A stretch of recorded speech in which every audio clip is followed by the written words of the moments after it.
All right, guys, we're back on the Kevin and Fred show, and today joined by my longtime friend, Mr. Chad Hyams. Chad, how's it going, buddy?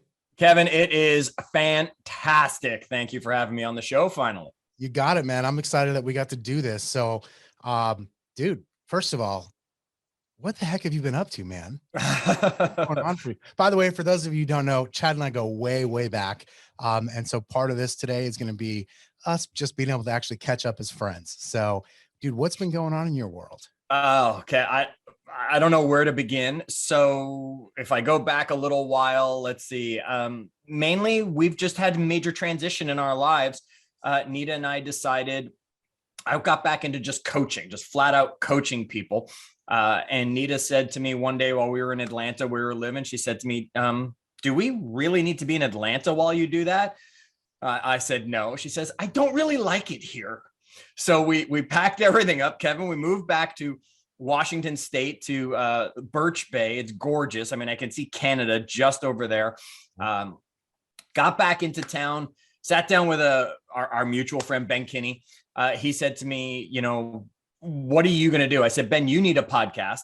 So I forced Ben to start Win, Make, Give, become the co-host there. I continued to coach. And then COVID hit within, 3 months of us moving here, locked us down. And Nita said, so what are we going to do now? And I said, well, the good thing is I can coach. And now it's finally going to force me to write the book. So that's what I've been up to for the last, 2.5 years now, as we're still in this lovely lockdown. That's awesome, man. So we're going to talk about that book here in a moment. And so I'm excited to do that. But prior to that, Chad, let's do this for the folks that don't know you yet. Obviously, like I mentioned, you and I go way back. I mean, I think our paths first crossed in 2008. Somewhere around there. Yeah, definitely. 2009 was the first time we got to spend time together in person. And which was awesome. So let's go back and maybe give a little bit of your background prior to the coaching and the authoring and podcasting. Tell us a little bit about Chad and your background, buddy. All right, I'll go all the way back. I've done this story so many times for people because I always ask people, best way to get to know you is tell me your life in 3 minutes. So I'll go way back. I was born in New York, raised in Toronto, actually, when my parents divorced. My mom and my stepdad moved us up to Toronto for a job. So I consider Toronto home. Lived there most of my life till I was about 23. Ran away to open a baseball school in Clearwater, Florida. Ran a baseball school down there for a while. One of my partners stole all the money. So the school went bankrupt and we collapsed. I then went back into my original passion, which was entertainment, the theater. I got a job working on a cruise ship, sailed the Caribbean for 2 years in the cruise world, working behind the scenes. I met at that time who became my first wife. We got off ships. We moved to Las Vegas. It was the logical move from cruise ships and entertainment. You either went to Las Vegas or New York. We went to Vegas. I started working behind the scenes production there, got to work on the largest production show in the world, blowing things up, working with people like David Cassidy, Michael Crawford, Tommy Toon, and Rick Springfield over the time. We had a child there. Our marriage fell apart. I ended up falling through some major depressions over the next few years with some challenges that happened in my financial life and my personal life and my health life, Kevin. Forced me to look at myself. I said I had to get out of Las Vegas. I had to kind of restart myself. I moved up to Bellingham, Washington. While I was in Vegas, I became a real estate agent. I had a lot of success as a real estate agent, rookie of the year in the Southwest region. Then I became a top listing agent, listing 25 to 45 homes a month in the area. I became office leader at the time. Meanwhile, my whole life was falling apart around me. Moved up to Bellingham to need a reevaluation of my life. Got an opportunity up into the Pacific Northwest here. Most amazing thing, got to meet my amazing wife, Nita, when I was just up here checking the place out. We ended up together. The job ended up wonderful. I had some great opportunities to move to Atlanta to run a large region of people, working with 10,000+ out there. And then that transitioned into the coaching, which brings us back here. So there's my life story, kind of summed up real quick. Wow, dude, you got that nailed. Good job, buddy. Thank you. So I knew the cruise ship part forward. I don't know if I ever knew about the baseball school or being raised in Toronto. Yeah.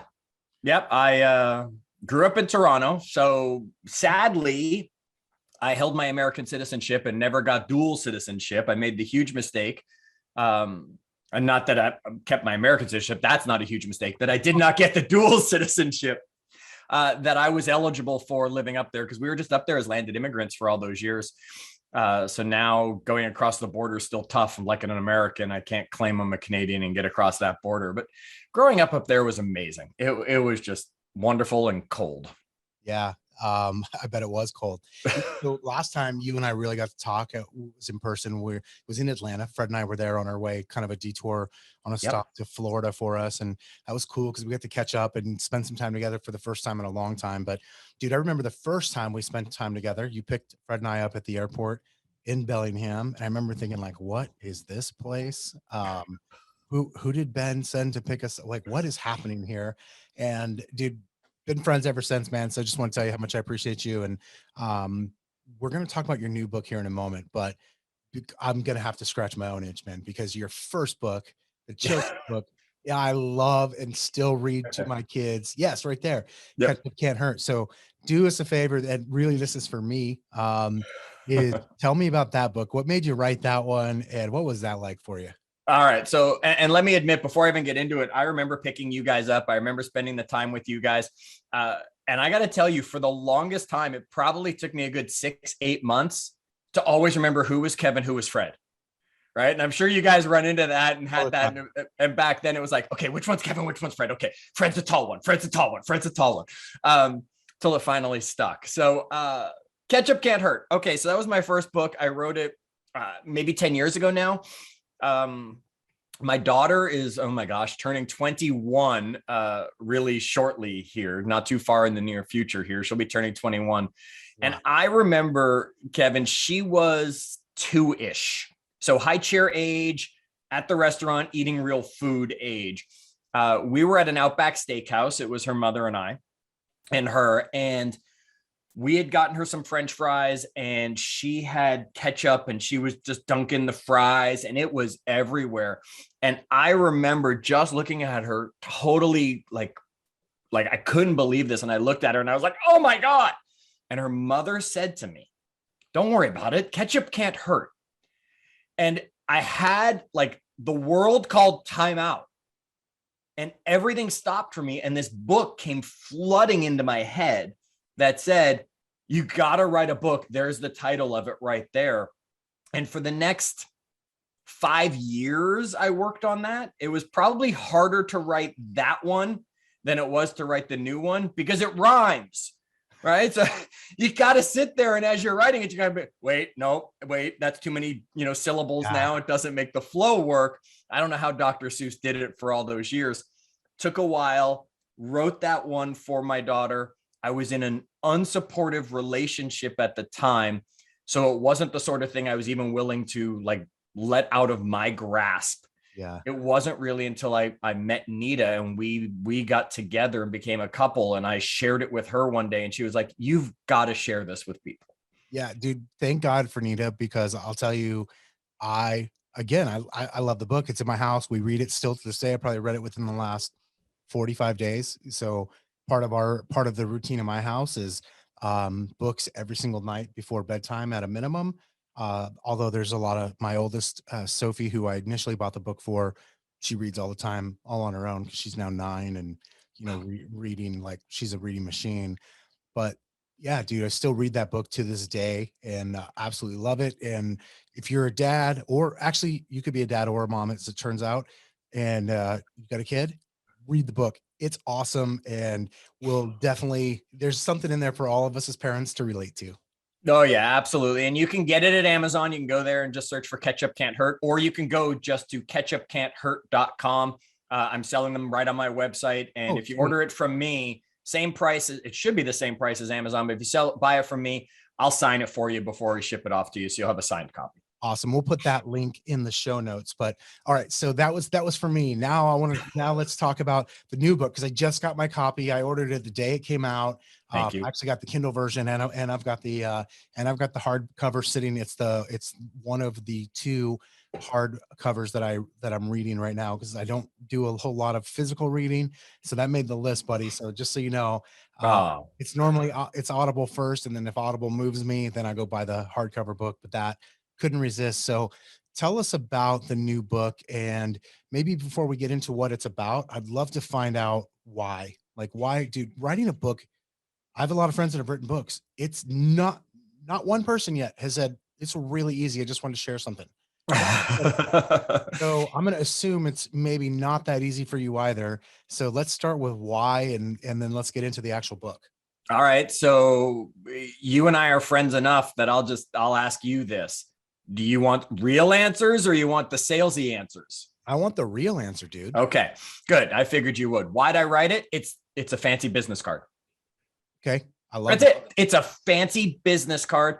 My goal in life, Kevin, I'm out there, and hey, anybody listening, my goal in life is to be on the stage. I am a keynote speaker. I am a workshop leader. That's what I do. I want to lead people to maximize their lives. I'm not a life coach. I'm a maximization coach, right? That's what I have listed myself as. I work in every industry. I just signed a nightclub owner, right? Who I'm working with on helping him maximize his life because he's so focused on work that we need that counterbalance and stuff. So to me, Kevin, this just became a fancy business card for the opportunity to send it to booking agents, presidents of, and I said, hey, I'm going to write a book that I know will bring value to people, and I'm going to be able to sell it to people. I'm not making money off the book, right? Nobody writes a book unless your name's like John Maxwell or Stephen King. Nobody writes a book to make money off the book. Right. So why? Because I wanted to say, I have this. It's got the bestseller seal on it now from Amazon. Thanks to everybody helping push me to the top of the charts, right? It's got that bestseller seal on it. Now I can send it off to presidents and vice presidents and booking people from events all across. And it's just a great business card. And my goal in life is always just to give to others. I was very selfish as a younger person in life. I have learned along the way that you got to give, not give to get. I say that in the book, right? It's give to give, and it'll all come back to you. And this is my way. Look, I only have a certain number of slots on my calendar for coaching. I only have a certain amount of time to be able to do keynotes or workshops or talk with people on podcasts. This is the way for people who have no clue necessarily who I am or aren't in my world to still hear the lessons that I believe will help maximize the life that you have. That's awesome. I love that, first of all. And there, by the way, to me, I think there's a lot of lessons in there too. So as a real estate agent, you and I were talking before we hit record about the vast majority of people listening here are real estate agents, or at least they're around real estate agents, right? And I think that lesson right there, or my really dear friend, Nolly Williams, he's the same guy, like same thing. Like you can do that. You have that same strategy, have a book about whatever you specialize in, right? Or whatever your thing is. And it's the best kind of calling card or business card you can have. And I totally get that. All my friends I've mentioned that I've written a book, for the most part, probably 9 out of 10, if not more, same exact reason. Yeah, Kevin, if I were your coach and we went back in time, I would say you and Fred needed to write the book on short sales. Yeah. Absolutely. Right. I mean, that's who you guys really came on the scene as and really created this whole identity. You guys needed to write a book about short sales. And if short sales start to show up again, you guys better start penning, right? Get that ready so that it's out there. No doubt. And it's like our good friend who somehow wrote a book on social, which is really obvious, really awkward and weird. But that's for another episode. Yes. So tell me, okay, so can we dive in a little bit more to the book? Like I'd love to hear about, actually, maybe let me ask you this way, Chad, let's forget you gave me the real answer. What's the salesy answer now? Tell me about. The sales answer was the second part.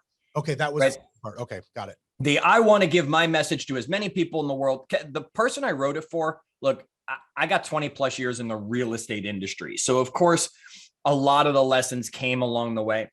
The ideal person I wrote this for, again, same person I wrote that book for, my daughter. Yeah. Right. This is a book to get in the hands of that high school senior, college student who's saying, I don't know what to do with my life. And saying, even when I figure out what I want to do with my life, even for the ones who do, all the lessons they never taught me in school.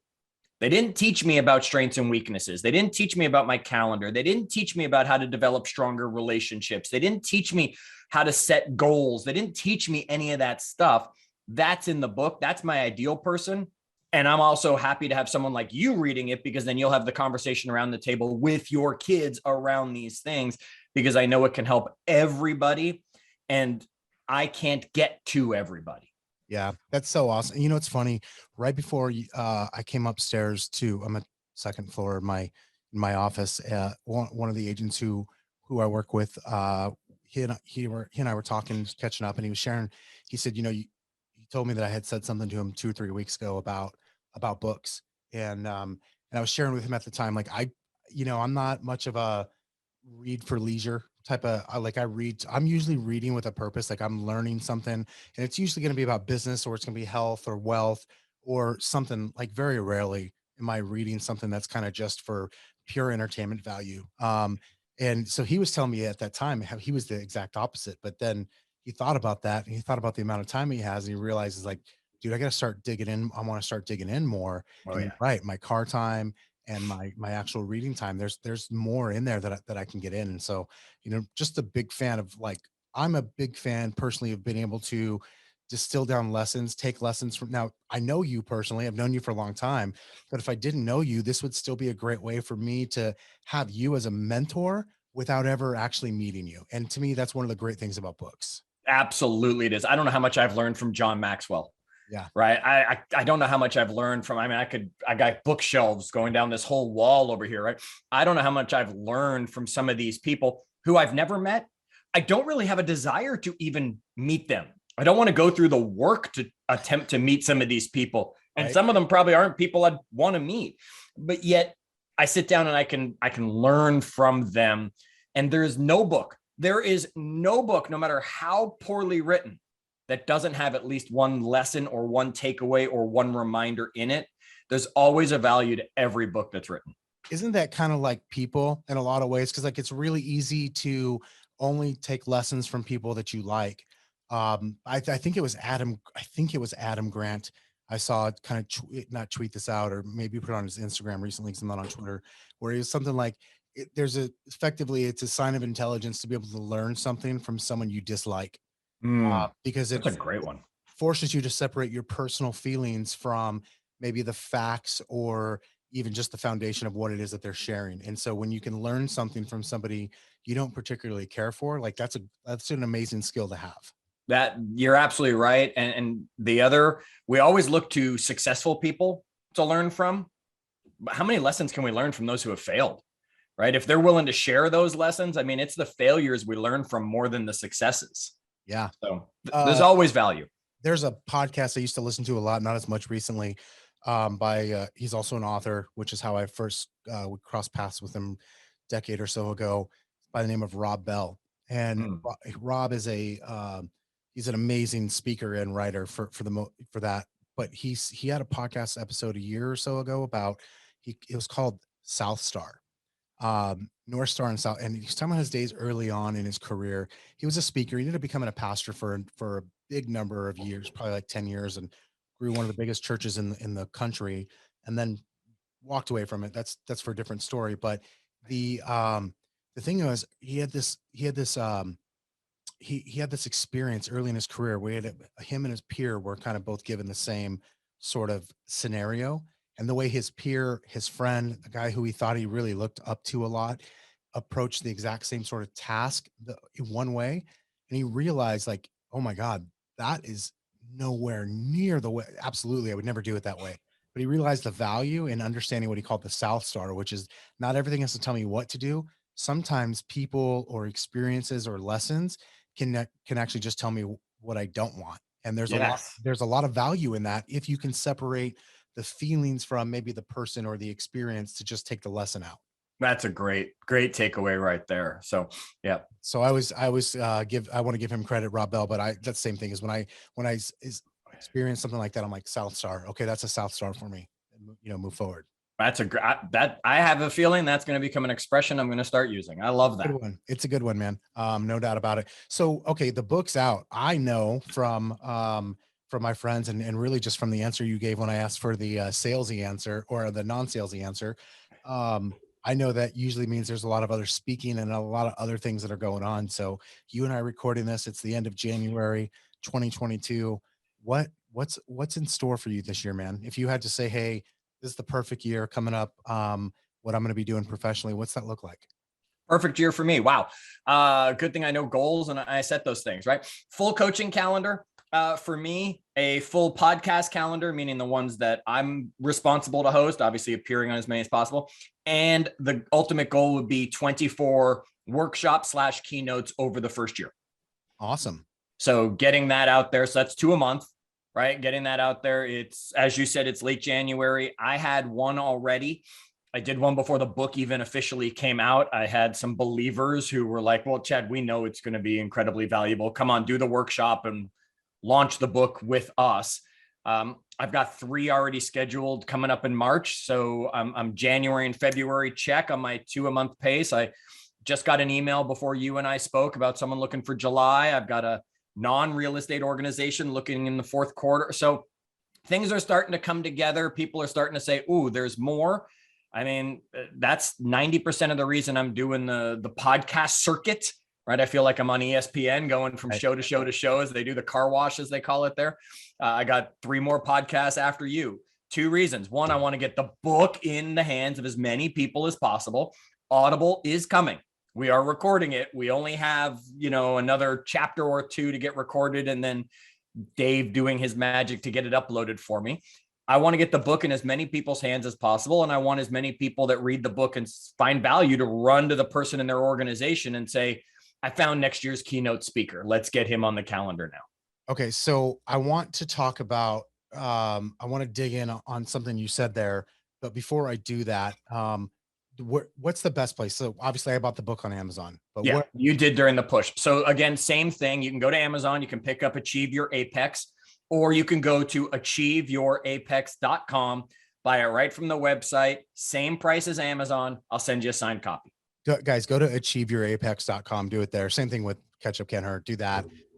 It's all like, I feel like I can say it's usually better for the author to do that. And if he's going to sign it for you, what's cooler than having a personalized copy of a book? There you go. All right. Where I wanted to dig in or kind of double click on something there is you talked about workshops and keynotes. This may sound like a dumb question, but what's the difference, Chad? A keynote is the hour presentation where I stand up in front of the gigantic room of people, right? So you've been to conventions. Everyone's been to a convention of some sort. The keynote is the 1 hour, 45 minute, hour, 15 minutes, somewhere in their area that someone comes out, fires you up, gives you this powerful talk, makes you laugh, makes you think, makes you walk away going, wow, I could go do that, right? And you feel all inspired. I don't believe in motivational speakers. That's a horrible title because no one can motivate you to do anything. Yep. I can be an inspirational speaker though, because I can inspire you to want to go take action. So that's the keynote. And then the workshop is I've taken the book and I've turned it into a 3.5 to 4 hour, depending on interaction and things like that, where I show up in smaller group. I mean, the last one I did, it was 150 people. So I'm not saying small, like it's got to be 10. Yet I could do it for a 10. It's not the thing where you would do 20, you would do a 10,000 room at a convention. It might be your upper management or your leadership team, or you've got a group of 150 or 200 people. You want to do a workshop and really walk away, not just feeling good, having a plan in place to go achieve your apex. Awesome, man. I love that. And then, anything else you want to talk about as far as like achieve your apex or whatever you want to talk about? I love that. I'll tell you. So one question I got asked was, where'd the title come from? Where'd the story come from? Where'd all that come from? Forget the lessons that are in it. It was almost like Ketchup Can't Hurt, where I said, my daughter's mother said to me, come on, Chad, ketchup can't hurt. And boom, it hit me like that. For years, I've thought I should write a book. For years, I've been, it's the calling card you need, the business card you need. It's the way to share the messages. People were always coming to me and asking me great questions, and I love sharing. So it was the way to do it. It was when we moved back to Bellingham or Birch Bay, where we live now. Out my window, you can't necessarily see it, but almost every day I see 2 or 3 eagles circling our house. And I am completely captivated by the bald eagle. It is such a gorgeous animal. And creature. And I was sitting there watching it, and I was thinking about some lesson I was talking to some coaching client about while these eagles were circling. And I was like, you know what? The eagles probably consider the same thing. So when you look at the book, if you see it, you think Achieve Your Apex, you think it's all about just getting to the peak of a mountain. a lot of the things in here are the examples we learned from apex predators also. So how the shark adapts, how the eagle hunts, how, the tiger has strengths and weaknesses, things like that. It just came to me. I was sitting there and I go, there's the common theme. Because that was always the challenge. I was like, okay, I can write about this. I could write about that. I need a thread to take me through the book. Yeah. And the apex predator mixed with the apex of a mountain, because out our window, we can see gorgeous mountains as well up here. It just finally came to me. So moving back here was the inspiration that triggered the book. Took a little while to get it put together. And again, it's been lessons that years and years and years have been up here that needed to come out. And I'm a high D personality for those who know me, which means I'm going to get to the point, which means let's go already. The hardest part was writing a book that wasn't 7 pages. Yeah. Right. That just said, dumbass, do this, not that. Right. It's like the way you would talk to yourself, right? Yeah. The way I would talk to myself or some of my coaching clients. Once we start to establish that they understand I'm doing it from love, I had to flesh that out. So it actually became some pages that people would want to read.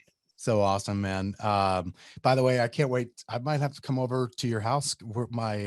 My family and I are going to be up there in March. And so we'll be in your neck of the woods. And my girls too are both like eagles. They think, eagles are the cool. I mean, we're coming up there to basically go do some whale watching tours and kind of life animal, sea life tours anyway. So we'll be up there and be in your neck of the woods and come say hi.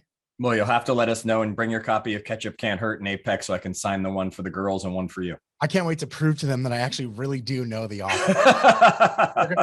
That's gonna give me some extra cool points as a dad. There you go. We'll get you some dad street cred. Yeah, exactly. So, all right. So, dude, I know we're coming up on time, but there is one thing I wanted to ask you about that if we could. So you mentioned, so you got back to, I'll call it Bellingham area. Yep. So you're talking to Ben. You're like, dude, you got to have a podcast, which by the Yep. way, thank you for doing that for him. Because that is true. Tell me about the podcast. Like give me number one, I know the name of it, but share the name and kind of like the thought process and behind it. And let's send some people that way. Okay, sure. So it's Win, Make, Give is the name of our podcast. So simple, easy. You can just go to winmakegive.com. You can find the links to it, or anywhere you get your podcast, you can go to just search for Win, Make, Give. We're actually just wrapping up season 2. We did 100 episodes in season 1, 100 episodes in season 2. Just wrapped up season 2. We focus on health, wealth, leadership, and legacy. So really, Ben was doing this live event up in Bellingham that he'd get 300 to 500 people that would show up. And it was called Win, Make, Give. And he focused on health, wealth, leadership, and legacy for a weekend or a 3-day event. And as soon as COVID came and kind of locked all that down, we just turned the concept into the podcast. We have had interviews with people who win at multiple levels. We focus on health. So we'll talk about certain things in there. One of my favorite episodes was one of our earliest ones. I got the pleasure of interviewing Joe DeSena, the creator of Spartan Race. Yeah. I still laugh today when I think about that, as he talks about having a Kung Fu master living in the barn on his property. It's like, okay, yeah, sure. Shouldn't we all do that? So we talk to health people. We'll talk to wealth experts. We did a wealth series on how to create more money for yourself and future wealth. It's all right there at Win, Make, Give is the podcast. We just love doing it. We get into a room, we sit down, decide what we're going to talk about and share with people that day. And we just have a lot of fun and get to help people grow. Awesome. So guys, check that out. winmakegive.com or anywhere you listen to podcasts. I promise you, Chad's putting it out. Ben's involved. I think Bob helps with that a lot. I know Jolene. Yep. And is it you and Jolene doing the 15-point plan show? Jolene and I then sprung off with the spinoff, right? The 15-point plan, which is specifically a health, energy, and happiness program that Ben had built. We talked about when we finished talking about it, we said, boy, that's probably its own podcast. So Jolene and I get the pleasure of hosting one called the 15-point plan, where we focus mostly on your health, your energy, and your happiness. And Win, Make, Give is kind of the big overview. We're talking about winning in all the different categories of your life. Awesome, man. I love that, guys. Go check that out. It will be of extreme value to you. Chad, dude, thanks a ton for spending some time with us today. Kevin, I got to ask a question just before we get off Okay. So you're sitting there in your office. I love the wall. It's perfect. Obviously you're wearing an LA hat. I knew you would be. My question, of course, is what's on the feet right now? So dude, a pair of Dunk Lows shoes. Bob, by the way, make sure Bob sees this. He can appreciate it. It's Georgetown edition of Dunk Low. Here's the deal. 2020 was weird for all of us, Chad, in different ways for different people. For me, it was my feet, man. I literally had both feet separate times, randomly different injuries. And I was just like, finally my foot doctor, I ended up going to foot doctor because we couldn't figure out what was wrong. Which it turned out, I think, just to be a sprain, but she was like, you've known me, man. I've worn flip-flops That's forever it.